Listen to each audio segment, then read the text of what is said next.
Welcome to part 2 of Black to the Shadows, fighting for the Ella Hill Hutch community.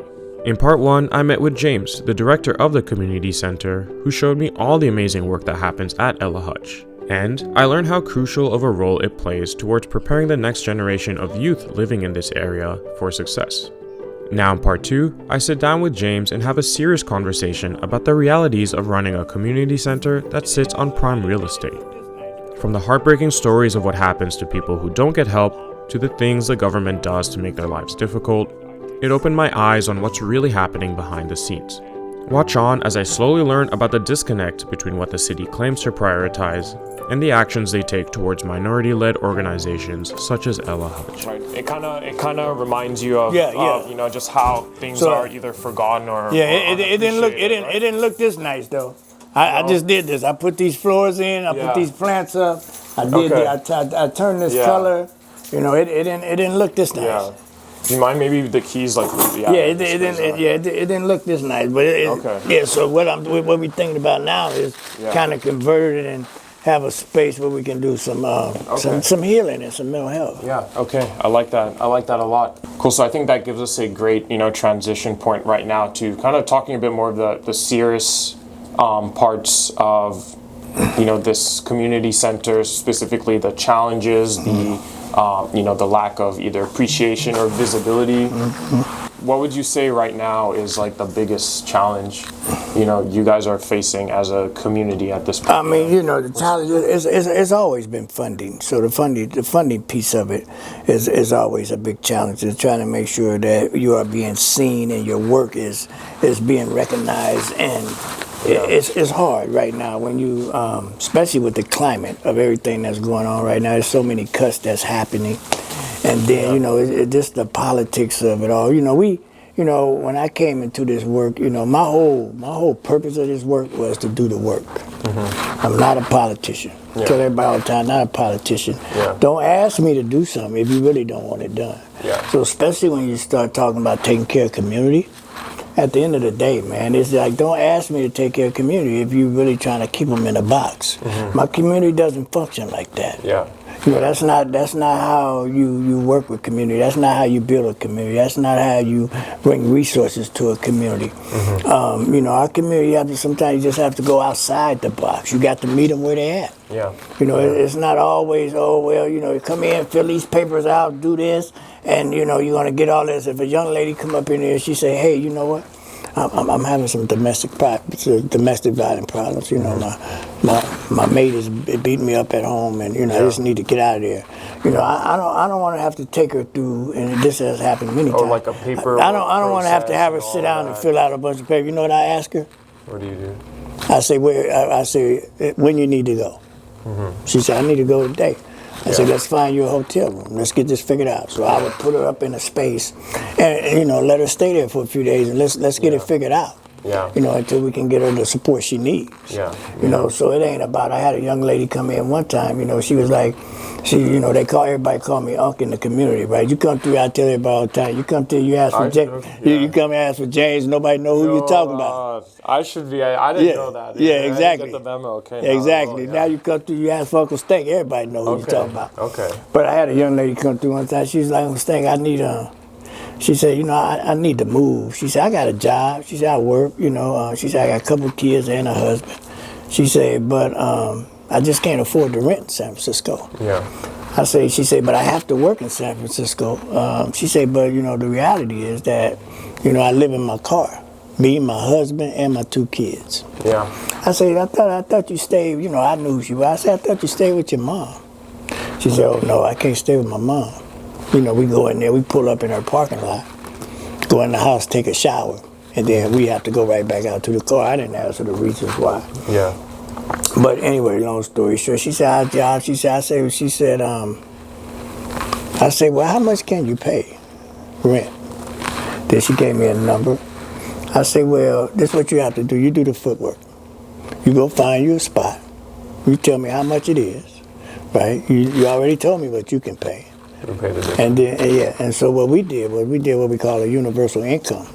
So when she found a spot, right, big enough for her husband and 2 kids, and then we helped her move in with first and last, And we did a year where we did universal income, where we supported what she couldn't pay, we paid.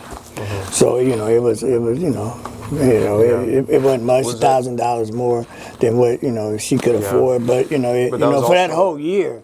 But after that year went by, she had an opportunity to save some money. Her husband ended up getting his Social Security, SSI, whatever it was, So they were able to maintain. So they get in. But them are so few stories, man. I have so many stories about how our community function and work. But right now, the city is. Like they don't see us, the city asks you to do all this work, right? And with the city, especially San Francisco, man, is I tell everybody all the time, San Francisco don't give me no money. Everything we do in San Francisco is a reimbursable model. So that means if you have a $500,000 contract, they don't give you $500,000. People say, "Oh, well, you're getting all that money." No, it's more like a loan. It ain't even a loan. That's not what it is. So it's a reimbursable model. So if you get a $500,000, that little piece of paper means nothing if you don't have funds to spend. So at the end of the day, you have to have, so it's reimbursable. So you have to show every month how much money you spent, and then they give you activities. You have to give and they give you. But to start those activities, you need money in the first place. And that's where a lot of things. You save up. When I first came into this work, I prepared because I knew how the contracts work, but I prepared for what it was, and saved up some money where I can go apply for a $500,000 contract, $1 million, so I can just every month. That's not the normal model that one would expect for a community center. You should be able to just apply for funding for initial investing in new things, right? Or trying to do new activities. That's not how the city runs. And that sounds kind of broken to me. It is. The system is broken. And even when you, in the process of that, people don't understand, even when you do that, even when you submit your invoice for reimbursement, sometimes the city takes 3, 4, 5 months to pay you back. And all that time, you're still accumulating. And then what the city does is, and they're doing it to me right now, and I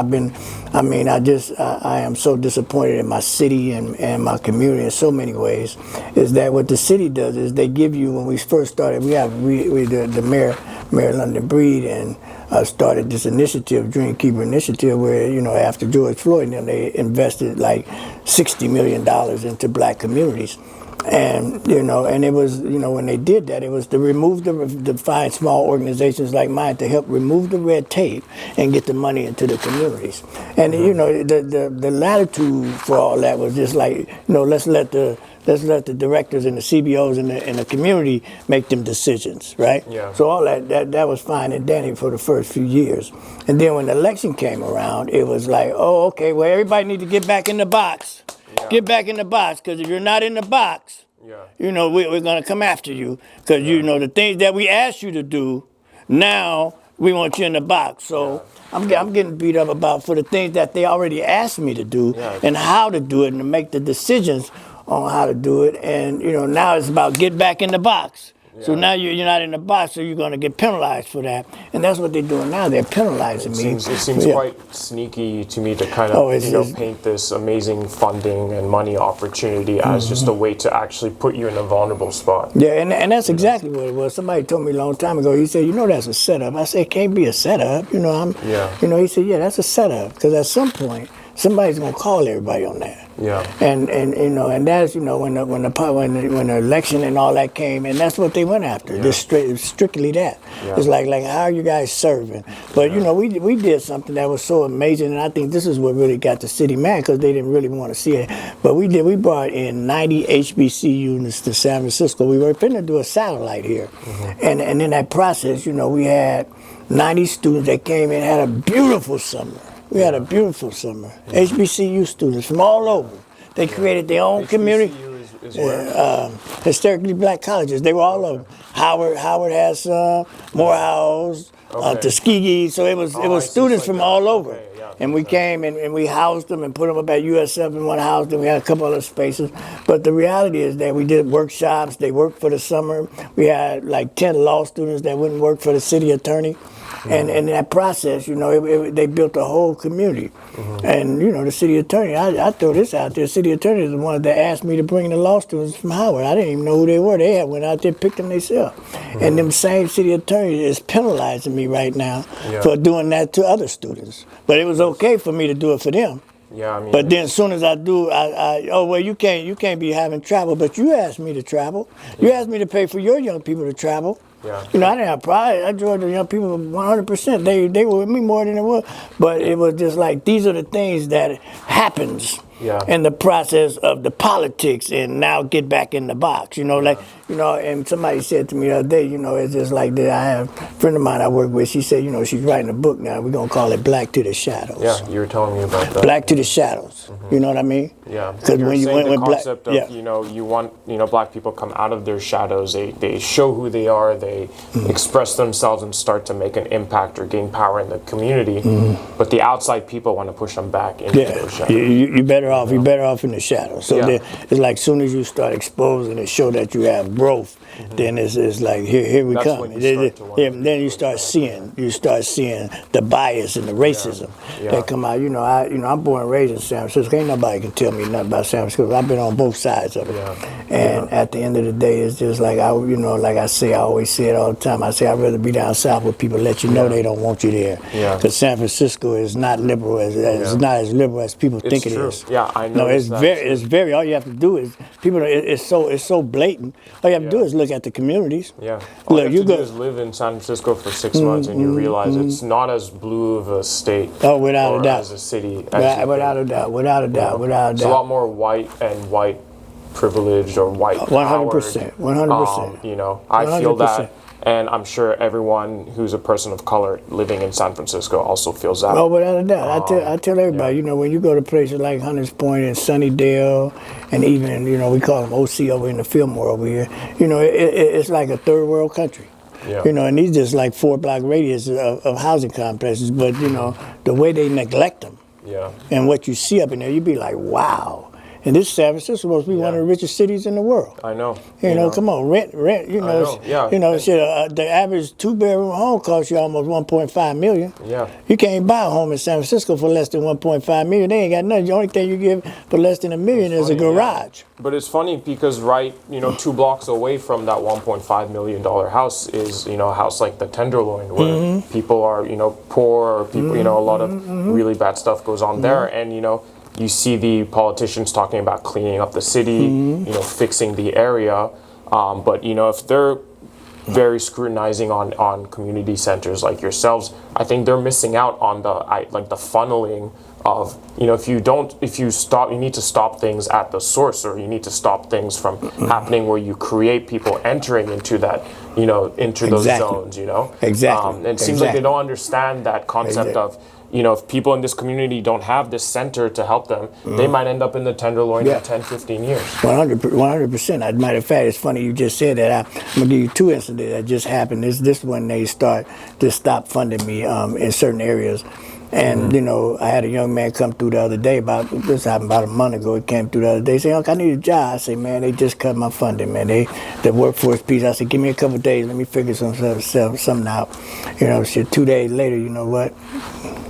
He get killed. Right, 3 blocks up, he get killed. Hanging out in front of the housing complex. Now, if I'd have given him a job, I don't know how much different would it made, but it definitely would have put him in a safe space, because I keep a safe space. At least if you had an answer for him right away, he wouldn't have exposed himself like that. Maybe. My young lady came through. I had working for me. I had to do a couple cuts.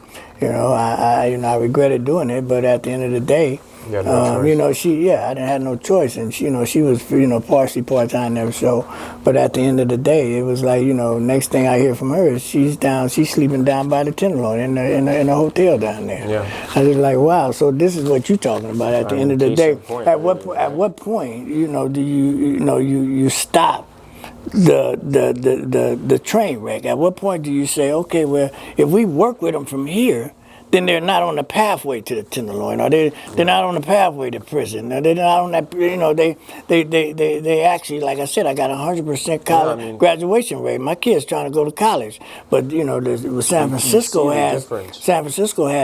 they just put a blind eye with this new regime and everything's going on. They could just kind of like they're so disconnected. Yeah. Even through all that I'm going through right now, it's just like they ask me, like, why'd you buy a van? I like, well, I pick up little kids. It's like that's how disconnected they. They don't even understand you run the after school program. Yeah. You don't have kids, and like I said, I got almost 100 kids in my program. Yeah. Nobody takes the time to come see, and they only like City Hall is only like 3 blocks. City Hall is 3 blocks away from me.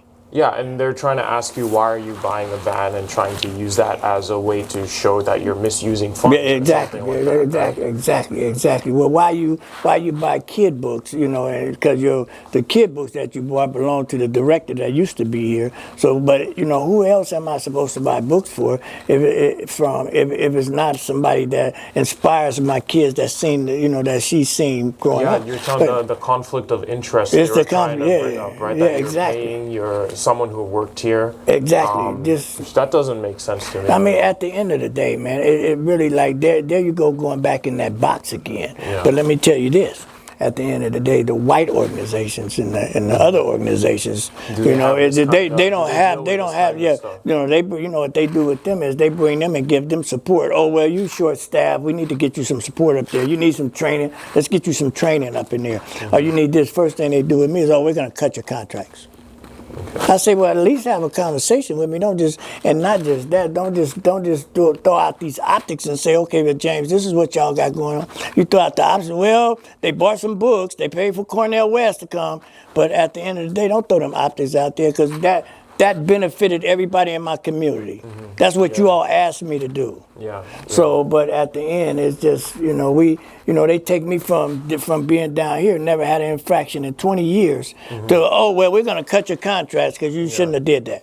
Yeah. Instead of saying, well, let's get this worked out. Your work is important too. They lose millions of dollars in homeless organizations and all that. I know organizations down there right now that messes up millions and millions of dollars, and they gonna come after me about some kid books and some funky bombs. It's clear to me that there's a different agenda. Oh, without a doubt.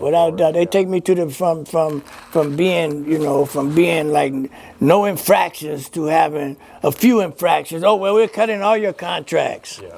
I'm just like, wow, what is this? What is this all about? It's, I'm not a politician, but the writing's on the wall that you are just trying to eliminate black folks. It's just like you don't recognize black people. You don't see us. Yeah. We're not important to you, because if anything, my program is stopped. What about summertime? They don't think. Like I said, I work with over 1,000 kids during the summertime. Yeah. They ain't asked me one time, like, well, how you gonna pay for all them kids? Nobody has asked me one time, well, what happened to all them families you're working with? Yeah. Not one time from the city has anybody came and said, hey, James, what happened to them cities? What happened to them families? I don't know if any of them have even paid you a visit in this community center. None. And I'm 3 blocks away from City Hall. Let's go see what he do. Yeah. Let's go see. At the end of the day, just like with the home, you guys, like I say, I keep bringing the homeless piece up because, it was an article that came out, and it was like they had way more infractions than I did. But you know what they told them? Oh, well, they're important. We need to make sure. So you're saying we need to make sure that they stay intact, but they're important right now. Yeah, but you guys are not. But exactly. All the kids we just walked by. Exactly. So all of them babies are not important to you? Yeah. Exactly. Yeah. No, that's what we're up against, and it's just like it just show the racism and the bias that happens in our communities. Yeah. It's like you guys don't. I teach my kids all the time. I say it to them all the time. I say, you know what? When I was growing up, we had that luxury of making mistakes, and the reason why I say we had that luxury is because today in this era, nobody was trying to kill us, right? But I tell my kids all the time that they don't have that luxury no more, so you can't make mistakes. And then one of them said to me last week, he said, "Unc, I see what's going on." He said, "You don't have the luxury no more either." Yeah. He said, "Your mistake is costing you all this." Mm-hmm. Yeah. So it just went back to like, wow, where are we at as a nation, as a city? San Francisco has disappointed me, and we talked about it earlier. It's just, I don't know what's wrong with especially our communities. It's like, what are you afraid of? Yeah. If you when I look back, we have this fear, like back into the shadows. We have this fear of, You're I don't talking know. about the members. I'm talking of about the this community. Yeah, you now know, I'm talking about not community. It's stepping like, up some where's your fear? I have, even my community don't come up and say, hey, what you need? My baby's in here. Yeah. What you need? You taking care of my kids. You pick my kids up from school. Or you got my kids all summer. Or you found my baby a job. Or you did all these things, but where they at? Yeah. My community, they have the parents of the kids. It's a fear. Just the community in itself is something about. I don't know if they crawling around on the table waiting for some crumbs to drop off. But I tell everybody all the time. At the end of the day, y'all, if we don't fight for anything, we gotta fight for our babies and our kids. We gotta fight for, what. This is what all we have left. San Francisco used to be 22% African American. Yeah, I mean, I tell everybody it depends. When they do a survey now, and I say it always depends on who did the survey, what they did the survey for, and who benefited from it. But no, you between 5 and 3. Yeah. So tell me that ain't barely justification. See any black people in this Yeah, come on, tell some truth. That's just like you be between 5 and 3, and numbers are slowly going down. Yeah. And we ain't in an uproar about that either. Yeah. We're not even trying to figure out I don't say I mean you have to make a statement. You have to stand up for something. Yeah. Because if you don't, you're gonna fall for everything. So for those living in this community, we don't have much time left, but for those who live in this community, whose kids go to this community center, and especially maybe the young adults who are in their early 20s, what is something you'd like to say to them to help inspire them to kind of make a change or make a difference? What's one thing that you'd like to say to them, as we close out? No, I would just say, stand up for you. Stand up for what you believe, right? If you believe it right, just stand up for it. If you don't ever say nothing, then your voice don't ever get heard. If you don't stand up for something, because at the end of the day, because if they come for me today, and you might be tomorrow. Yeah. So at the end, I always say the work I do is I don't just this has never been. I've been taking care of people all my life, even when I lived another life. I've taken care of people, but at the end of the day, it's my calling, it's my purpose in life, and that's what I enjoy doing. So this is not about me. This is about making sure our community stay intact, that our community holds on to something that you can look around and say, like I said, you went outside my center. I tell you, this whole community used to be black. Yeah. You rarely see a black person walk by now. Yeah. Just think about it. It's happening all over the place. I've been asking myself the $1 million question, and I ask it to everybody. Where are we going? Yeah. What's happening to us? Where are we going? I don't know where we're going, because everywhere I go, it just seems like our population is just dying. Yeah. But we have to stand up for something, because I look back and I look at King, and I look at all the fighters that was in the marches, and I look at it and I ask myself the other day, I say, what happened to them people? Yeah. Because you don't see us do that no more. No. We just don't do it no more. We just, like I said, we just step back into the shadows, and we just don't want to be seen no more. Yeah. And that's where they want us at, in the shadows. Just be quiet, keep it down, and we're gonna make sure you get some crumbs. But there's still a lot of us who have that fight in us. Yeah. And, as we saw, we saw the amazing impact that this community has, on the surrounding families that live around here. We saw the important work and all the important people doing great things here. And we also saw how we've got a lot of challenges and a lot of difficulties for us to overcome. But I think if we keep persevering, people like James or Ankh, like myself and all the others that we've seen here, I think, it just comes to show how we need this community center more than ever. So, and we are up under attack right now. Okay. So if you don't believe the optics that you see, it's like they haven't gave us a hearing. They haven't said anything. They just threw all the optics out there and say, okay, well, we're gonna put this out there, and then that's the story we're gonna tell. But none of it has been proven. We haven't had a hearing. We haven't did anything, and it's just the way that it's the same thing with. I just hate to say this, it's the same thing with Trump doing with El Salvador. Oh, we're gonna throw him in there. We'll figure that out later. And look what happens. Look what happened. Yeah, I mean, nothing. Now they done fixed it where the man can't come back. Yeah. Or he can't go home. Yeah. And that's for life over there. So what happens? So is that how we functioning as a nation? Yeah. Them the rules we playing with now. So it looks like, and I just want to say this, and it looks like somebody said it to me not too long. The bullies are winning right now. There's a gangster in the White House, and the bullies are winning. Yeah. That's just the reality. Same thing, San Francisco. Yeah. We have, it's part of that new regime. Yeah. Yeah. Well, as long as we keep the fight going. Yeah, we gotta keep keep the doing fight going. what we have to do. We'll always be having a chance, and we'll always be around. So, yeah, thanks again, James. I really appreciate it. Appreciate it. And make sure to like, subscribe if you liked what you saw, and make sure to keep aware about what's going on here, right in the center of San Francisco. I'll see you in the next video. Thanks for joining me today on SIMVO. I hope today's conversation inspired you to think differently or gave you a new perspective on life. If it did, definitely let me know in the comments, and be sure to subscribe for more interviews, challenges, and deep reflections, all so that we can learn to be better people every day.